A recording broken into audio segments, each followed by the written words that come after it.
दंडवत प्रणाम. लहामाईसाने स्वामींजवळ अक्षय तृतीया साजरी केली होती. त्याची लीळा आज आपण बघणार आहोत. अकतिये लहामाईसाचे उदक स्वीकारून. अक्षय तृतीयेला लहामाईसाचं उदक स्वीकार करणे ही लीळा कमालपूरची म्हणजे आजच्या डोमेग्रामची आहे.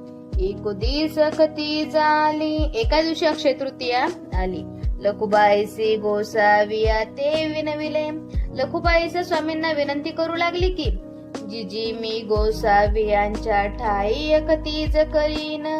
स्वामी मी तुमच्या जवळ अक्षय तृतीया करू का? गोसावी विनवणी स्वीकारिली आणि स्वामींनी ती विनवणी स्वीकार केली. सर्वज्ञ म्हणितले आणि स्वामी म्हणतात करा करा म्हणे. तेही उपहारून पजविला आणि त्यांनी उपहार केला. गोसाव्यासी मर्दन मादने झाले आणि स्वामींचे मर्दना मादने झाले. गोसाव्यासी पूजा अवसरू केला. स्वामींचा पूजा अवसर झाला. मग ताट केले. मग ताट केले. गोसाव्यासी आरोगणा झाली आणि स्वामींची आरोगणा देखील झाली. मग विडा ओढगविला. विडा ओढगवला.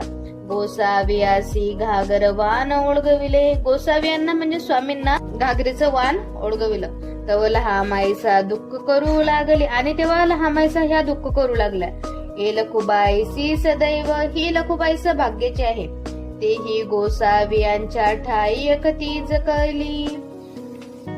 लखुबाईसा ही भाग्याची आहे. ती दरवर्षी स्वामींच्या ठिकाणी साजरी करते.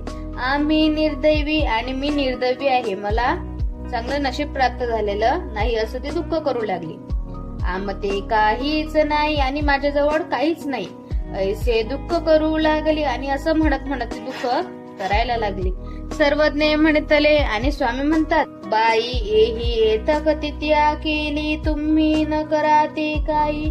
बाई त्यांनी कशी अक्षय तृतीया ही माझ्या ठिकाणी केली तशी तुम्ही देखील अक्षय तृतीया ही माझ्याजवळ साजरी करा.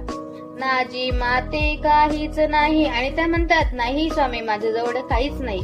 सर्वज्ञ म्हणतले आणि स्वामी म्हणतात जागा हे घागरी तू बाहेरी धुवा. जा ही घागर घेऊन जा आणि आतून बाहेरून धुवून आणा. खोली पाणी तू पुढं काढून भरा आणि खोल पाण्यातून तिला भरून आणा. येथ उदक संपादा आणि माझ्याजवळ येऊन ते उदक संपादा. मायथोनी तुमची अकतिया संपूर्ण की जत की. इथे तुमची अक्षय तृतीया ही संपूर्ण होईल. तेही म्हणतले आणि त्या म्हणतात हो काजी असं आहे का म्हणे. मग घागरी गंगेसी घेऊन गेली आणि मग त्या घागर ही गंगेमध्ये घेऊन गेल्या. आणि तू बाहेरी धुतली. आतून बाहेर